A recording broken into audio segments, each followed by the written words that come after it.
Welcome to the special Awaam show on US-Pakistan relations. I am Murtaza Solangi. US-Pakistan relations have been a roller coaster ride from the get-go when Pakistan appeared on the global map for the first time in 1947.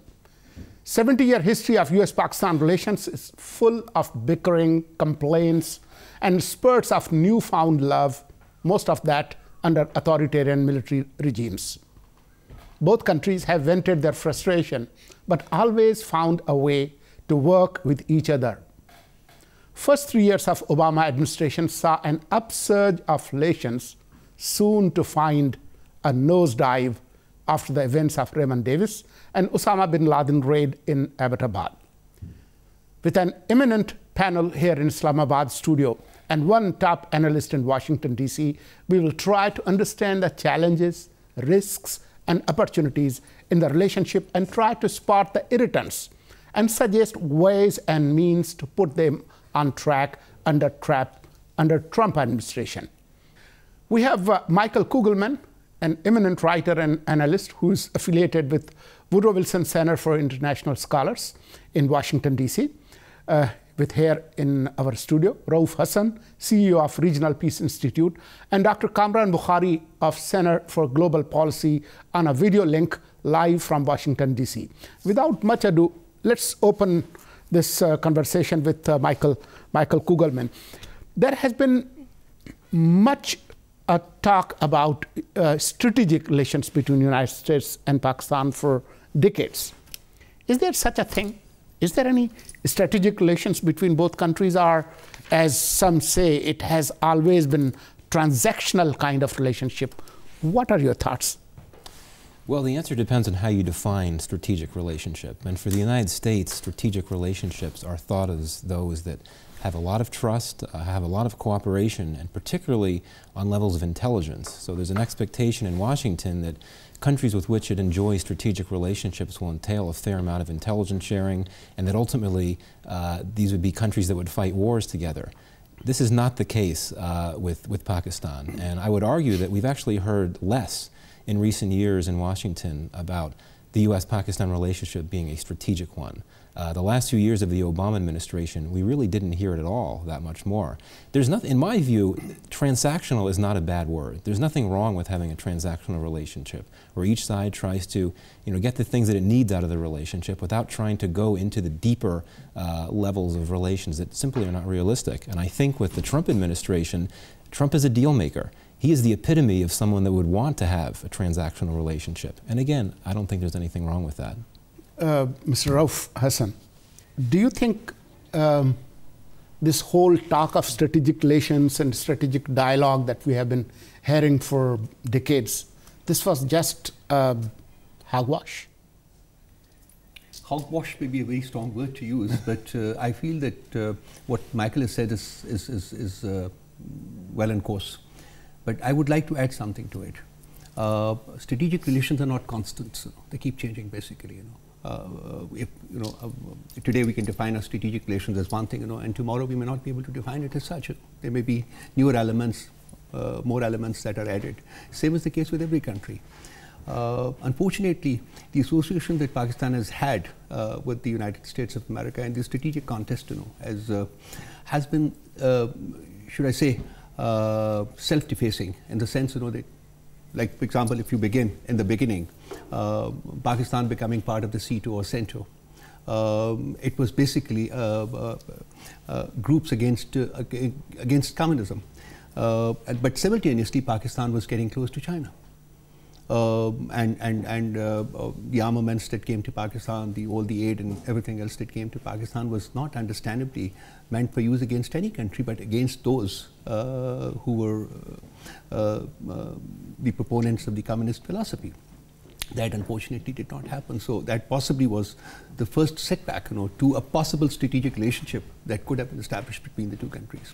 And then since then, Pakistan has moved in a direction, and more so now in the last couple of years, we have this axis coming up in this part of the world, which is Pakistan together with China and Russia. This does not render Pakistan appropriate for a strategic relationship with the United States of America, because they have different interests in this part of the world, and we have known those interests, and we have been party to those interests in the past. I have this growing feeling that in the West, whether it be America or somebody else, these paradoxes, which have bedeviled Pakistan's foreign policy, have been the principal or core discussion point there, and very few people are able to reconcile what Pakistan says and what Pakistan does. These are two, at times, almost diametrically opposite things, and this has led to a loss of faith in Pakistan as a strategic partner.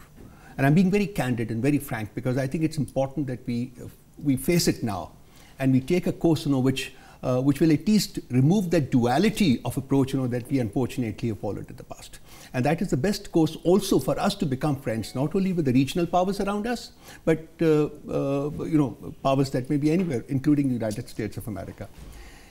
And the other thing that I find very disturbing about the prospect of a strategic relationship, you establish a strategic relationship if you have common objectives.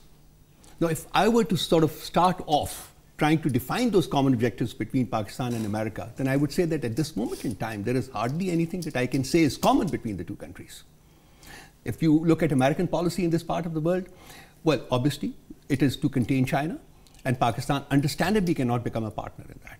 Pakistan's relations with India, as always in the last 70 years, have been bad, and they've grown worse in the past 10, 15 years. Pakistan's relations with Afghanistan, as a consequence of Pakistan's antipathy towards India, have become very bad, although I feel that there is an upsurge. Understandably, there is some initiative taken now.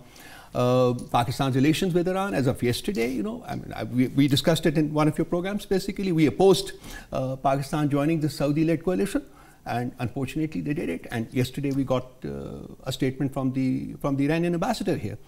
So China remains the only solace. My question, which I would like to raise in this program, is from the American lap into the Chinese lap. I mean, is this the way a country like Pakistan should be formulating its foreign policy? I'm not saying that there is anything wrong in being friends with China. Okay, do that. But you have to moderate your policies, and you have to get out of this zero-sum game. A friend of your enemy may not be your enemy also, and please don't treat them as your enemies. So try to moderate your policy, try to rationalize your policies, and then pick up your friends. And it's best to know not to pick up enemies. Well, we have been talking about this pendulum movement swinging from one side to the other, and that's one of the problems with our policies here that we continue talking about.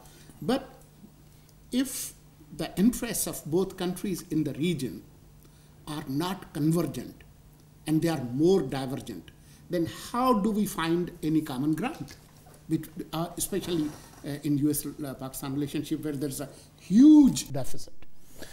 Well, this is actually a question that a lot of people are asking in Washington now, particularly as the U.S. has moved increasingly closer to India over the last few years. And I think there's a view that's pretty clear, and I think it's quite accurate, that the U.S. Under the new administration is really going to focus on the India relationship, which could occur, which probably will occur, to the detriment of the U.S.-Pakistan relationship.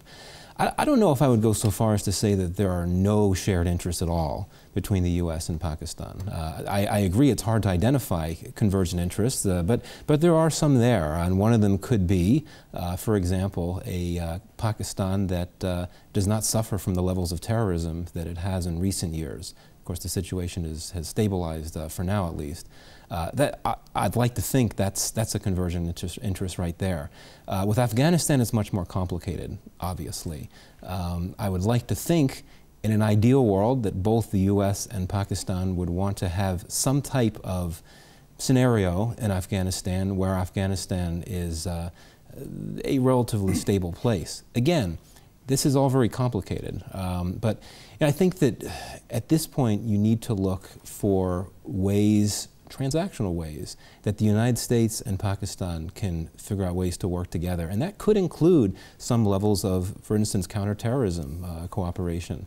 I mean, clearly there's all kinds of disagreements, and we can get into this, about the Haqqani networks and the Lashkar-e-Taibas and those types of groups. But I'd like to think that there are ways that the two countries can work together to deal with, for example, AQIS, the Al-Qaeda, the South Asia affiliate of Al-Qaeda, and also the rising presence of ISIS, which I don't think is quite as strong as some may suggest it is in this part of the world. These are organizations that clearly threaten Pakistan, that threaten the region, and that threaten the United States. And also groups like the Pakistani Taliban, which are a shadow of their former selves, but they're still there. They're very powerful factions of that group, like Jamaat-ul-Ahrar. And the TTP is an organization that has tried to attack the United States. An individual a few years back had gotten training at a Pakistani Taliban camp and tried to blow up Times Square in New York. So you have to look to that. There also is continued economic cooperation, which doesn't get the media attention. People like to focus more on the security issues because that's where the tensions are. But not too long ago, the U.S. came out with a civilian assistance program. What here is probably referred to still as the infamous KLB, the Kerry Lugar-Berman legislation. The money expired in 2014, but there still is money there. Economic support continues. Certainly there could be cutbacks in aid in Washington, but at the end of the day, that continues. So I don't think we need to be thinking that it's time to essentially look elsewhere. This relationship is not going to come to an end, and I think that there's a view in Washington that it simply is better to have a relationship with Pakistan than not to have a relationship with it. There are plenty of people that think that's wrong, that it's time to simply give up on Pakistan, so to speak, and move elsewhere. But there's a sense that there are ways for the two countries to find ways to work together. But the important thing is to keep the expectations low and not to talk about strategic relationships, not to necessarily focus on strategic dialogues. Look at the areas where both countries can contribute something to each other. And for the Trump administration, which is not going to want to write any blank checks, it's not going to want to provide any aid without assurances that things will happen to the liking of the United States, it's going to need to be recalibrated. So I think that the important thing is to keep expectations low and not overall. I mean, the most important thing here to highlight is not to oversell the potential that this U.S.-Pakistan relationship can bring. Rauf, just tell me, even on Afghanistan, as Michael was talking about, there doesn't seem to be anything that's progressing which brings U.S. and Pakistan closer. Quadrilateral contact group is dead. Meeting in Moscow, April 14, United States is not even attending that so far, what I have heard. At the same time, U.S. Growing relationship with India for what they have been talking about, the really strategic relationship. And there are just many spoilers, even on Afghanistan. So how do we move forward? How do we find a common ground even on Afghanistan, as there is none? This is a question which I have been debating for a long time, and I have been talking about it very openly and very candidly. A lot of people don't like it. It's by looking inwards and trying to pragmatize our own approach to what we want and how do we want a relationship with other countries, particularly in our neighborhood. As I said, in response to your first question, basically, these issues have bedeviled Pakistan's efforts to establish relations, with many countries. Afghanistan is a graveyard of paradoxes when it comes to Pakistan, virtually a graveyard of paradoxes. What do we want from Afghanistan? That is the big question that I've been trying to answer. We always had a safe western border. I mean, if somebody stands up today and say that we have had an unsafe western border, that's a fallacy. That's totally fallacious. We fought 3 wars with India. We did not have to station even a single troop on the western border, and there were no incursions. Nobody came in. Nobody attacked Pakistan. Right? So this is the best that I can say in defense of Afghanistan, that they do not have any aggressive intentions towards Pakistan. So what do we want in Afghanistan? We should want in Afghanistan what we want in Pakistan. What do we want in Pakistan? We want peace more than anything else, because unless we have peace in this part of the world, in our own country, there is no prospect of an economic takeoff. Or at least I can go to the extent of saying that we will not be able to reap the dividends that we must and we need to from this economic takeoff, which is currently underway. We must have peace. Internally, we fought a few things out. I understand there was a level of success, of the Zarb-e-Azab. Now this new operation which has been launched, which is Radul Fasad, will possibly comb off a few more trouble spots, terror spots. But much more important than that is the fact, that we must review our policies towards terror, and there is a massive paradox there. We still discriminate among terror groups. There's certain, that we are fighting. There's certain others, that we house. And that, unfortunately, is the principal reason why we are not being able to move forward with Afghanistan. When we fight the Pakistani Taliban, I applaud, and everybody applauds. It's a good thing, because it's a terrorist network. But when we do not fight the Afghan Taliban, which is engaged in a battle inside Afghanistan and is trying to dismantle the democratic government in Kabul, then I can't applaud. Then, I have questions in my mind. Why is it that we discriminate? And the quadrilateral process also came to an end simply because Pakistan refused to take on the irreconcilable Taliban. I mean, you remember that QCG was based in the fact, that we were going to sift the reconcilable Taliban from the irreconcilable Taliban, and that when the reconcilable Taliban are sifted, they will sit on the table and negotiate with the government in Kabul. But there had to be action taken against those who do not agree to negotiate. This is where Pakistan said, we will not. We don't want to take up arms against the Pashtuns. So, these are paradoxes which unfortunately have. But Pakistan must understand, and Afghanistan also must understand, that peace in our respective countries is dependent on peace in the other country.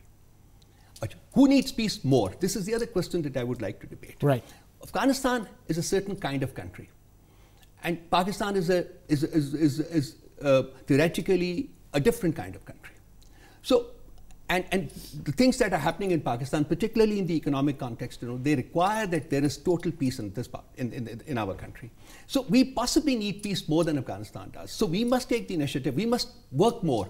We must work harder, both on the external front of when we come to dealing with Afghanistan, and also on the internal front when it is a question of removing the paradoxes, which have bedeviled our policy formulation. Right. We have to take a short break, and after the break, we go over to Kamran Bukhari in Washington, D.C.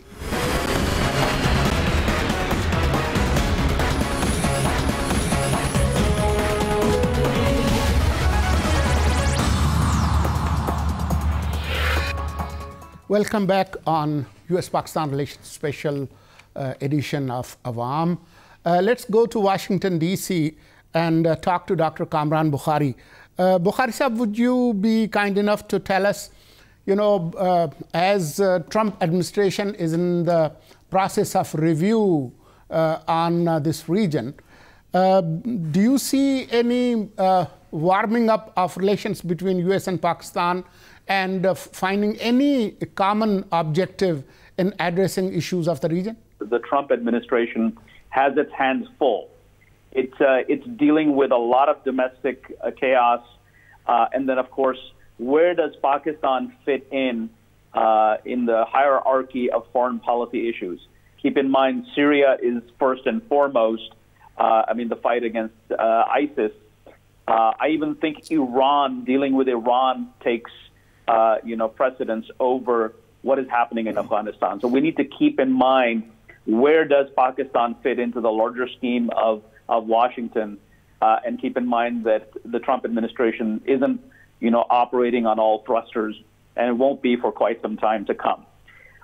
In terms of, opportunities, yes, there's a bottoms-up review taking place under the leadership of retired General Mattis, who is Secretary of Defense. And it's not just a review of American commitment, military commitment to Afghanistan. It's a global review where all, the United States has deployed forces. Where does it need more forces?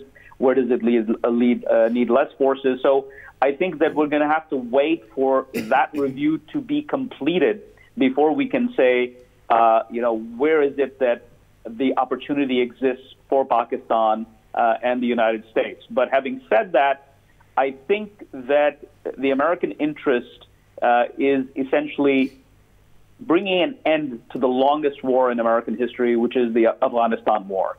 And the question is, how do you do that? And the obvious answer is, well, if we can have a power sharing agreement, if we can negotiate with the Taliban, that hasn't worked for a variety of reasons. The Taliban are highly factionalized, especially after the death of the founder, Mullah Omar. We have far more players, in terms of international actors who are now delving into this or flirting with the Taliban, as many have said in the press. We have Russia, we have China. Iran is being blamed by the Afghan authorities for supporting the Taliban.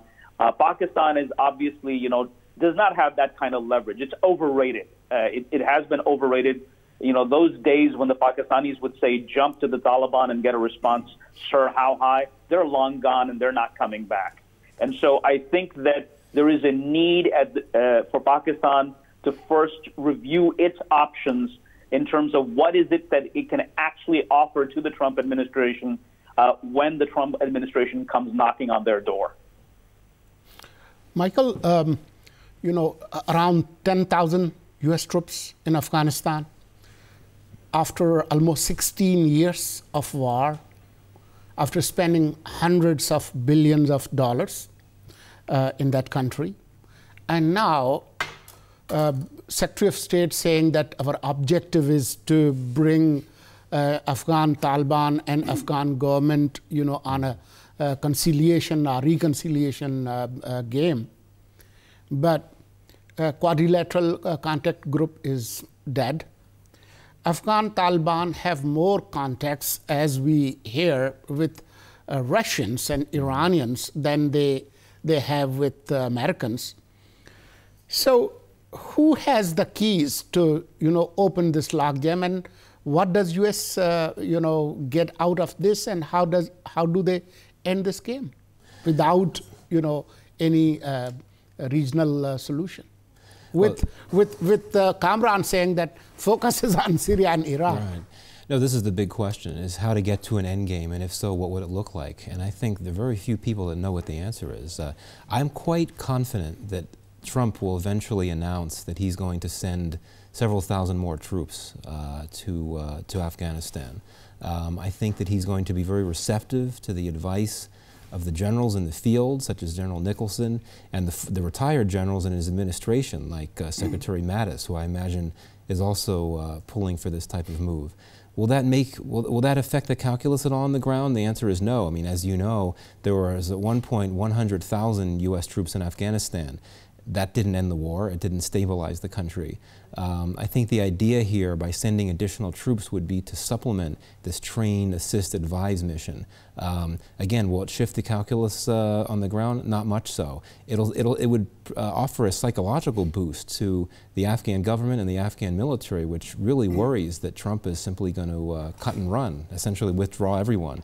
I've never thought that would be a solution, but I think the only possible way to end this war is to have a reconciliation process. But I don't see how that can happen. We talk about all these different players that are interested in sparking a reconciliation movement now. The Russians and the Pakistanis and the Chinese are trying to do something. But so long as the Taliban is not interested in reconciliation, it doesn't matter. And I don't see why the Taliban, or the various factions of the Taliban, would want to step off the battlefield and start talking about peace, because they're doing so well. I mean, they've taken over a fair amount of territory over the last 2 years.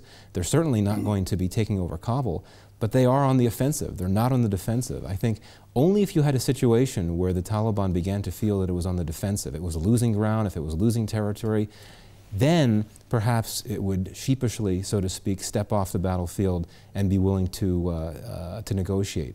Another option, which some people have talked about, is that the Taliban now is feeling so confident and so empowered that maybe it would want to go to the negotiating table to try to negotiate for some major concession, because it feels it has a lot of leverage because it's doing so well.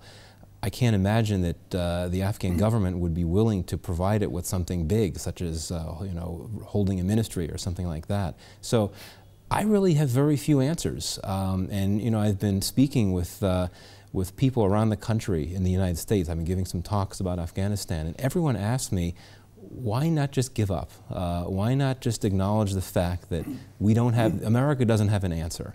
And this is true. I mean, if you look at the history of Afghanistan, so many different countries have tried to impose their will on Afghanistan. And failed. And failed. So why keep doing it, given that, you know, it cost $1 million to keep one troop in Afghanistan for a year? What's that definition of insanity? Something close to approximating that, yes. So doing the same thing over and over, yeah, expecting a different result. Exactly. Rauf Hassan, tell us, what does US get out of staying out of Moscow moot on April 14, with all regional countries coming there, even India, China, Iran, even Afghanistan going there? What does US get out of boycotting or staying away from Moscow meeting? Before I respond to that question, it's an important question. Let me just add something, you know, to what Michael has said. You know, we must understand that there have been a couple of developments, you know, in the past 10 to 15 years. You know, this war started, you know, as a war to eliminate terror. But over a passage of time, it has moved from eliminating terror to controlling terror. And when I say controlling terror, it means that you're willing to partner the lesser terror to eliminate the bigger terror, so to say, which I feel is not a correct policy. Because, you know, here we are dealing with a mindset, you know, which is not reconcilable at all. It's like the proverbial camel thing, you know. I mean, you give an inch, they will take the whole tent and kick you out in the cold. And I feel that the civilized world, you know, and the countries, you know, which are sort of, you know, working together in this, you know, will be soon kicked out in the cold.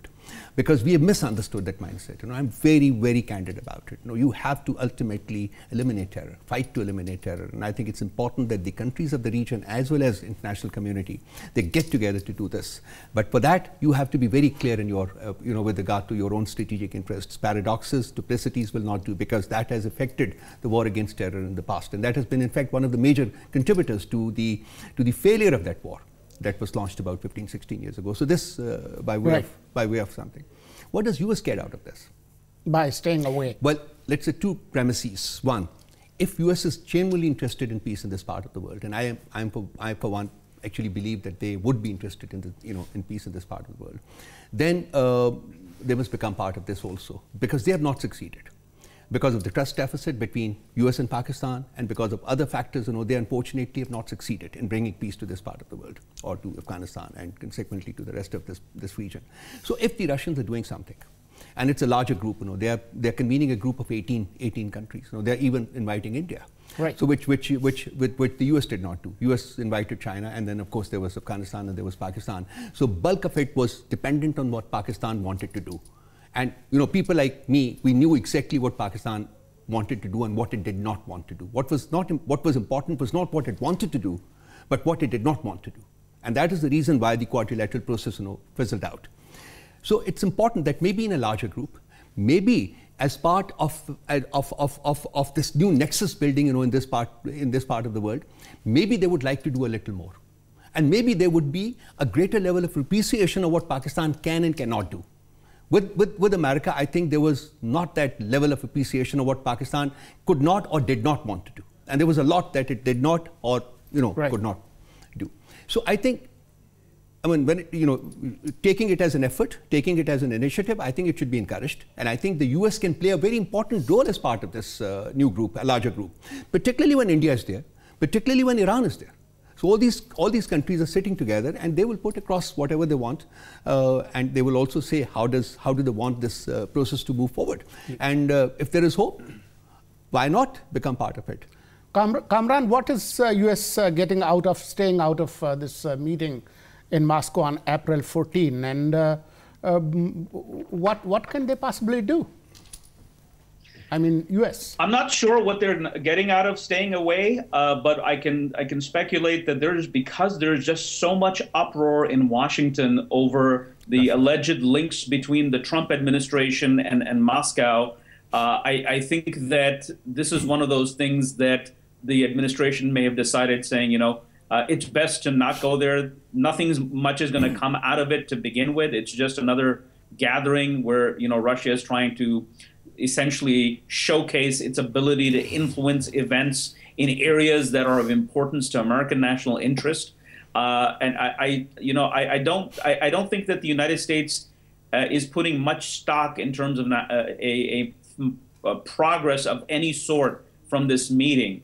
And as I said, it's best to hold off doing anything until you have your review done on Afghanistan and your other military commitments before you start talking about, well, okay, let's talk to the Russians about peace. I mean, keep in mind that the grand bargain that the Trump administration has sought to do with Russia vis-a-vis ISIS and Syria, that's still up in the air. So I don't think that this is even something that's computing on the registers in D.C., this meeting on April 14th. And Kamran, how will sending more U.S. troops to Afghanistan help? I think that there are a couple of things that we need to keep in mind when trying to understand the logic here. One is that the president has won his election and come to the office saying that he will get rid of ISIS and radical Islamic terrorism, to use his phrase. And so if there is a decision made that we're going to send in more troops, then we have to look at it from a political imperative point of view. The president has to be seen as doing something different than Obama.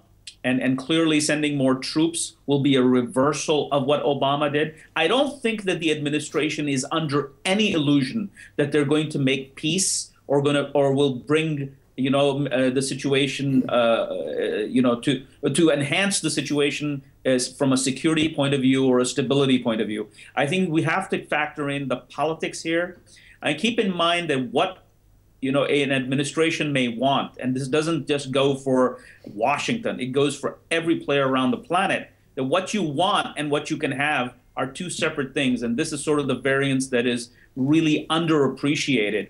And I don't think that the administration is looking at Afghanistan from, large strategic shifts in terms of peace and war. I think it's one day at a time and continue to appear as doing something as opposed to actually doing something. We only have 2 minutes left. Michael, if you could say, or if you could just look into the crystal ball that you brought from Washington, how do you see Pakistan-US relations emerging in this regional context and the conflicts that we just talked about? Well, I think it's impossible to ignore the fact that Pakistan is trying to cultivate deeper relations with its broader neighbors, not just deepening its already great relationship with China, but also trying to reach out to Russia and with Turkey, with Iran to a lesser extent. And it's perhaps not coincidental that that's been happening at the same time that there's an acknowledgement here, I believe, that the U.S. is moving closer and closer to India. If you want to look at one safe prediction when it comes to U.S. relations with South Asia under the Trump administration, I think that there's going to be a very strong relationship with India, which is going to be continuity with the Obama administration. In my own view, Trump and Modi are very similar, from their conservative politics to their business links to their troubled relationships with the media and their love for social media, I should say. The interests that drive those two countries together, concern about China, concern about terrorism, these are things the Trump administration would be right on board with as well. So the crystal ball is not very clear. That's probably not the answer you wanted to hear. But I think the U.S.-Pakistan relationship will remain okay, but I think there will be a distancing effect. I think there will be a period of drift. And particularly the U.S. will simply acknowledge that Pakistan is going to look to other countries, even if that doesn't necessarily bring about the outcomes that the United States may want. And Rauf Hassan, just last few seconds, do you share his optimism or pessimism or whatever that is? I totally agree with what Michael has said, and I'll just say a couple of lines. Pakistan need to get out of this zero-sum syndrome. And Pakistan should develop closer relations with regional powers, but Pakistan should not do so at the cost of its relations with America. Pakistan need to do a little more stress. I think this policy has not served Pakistan well.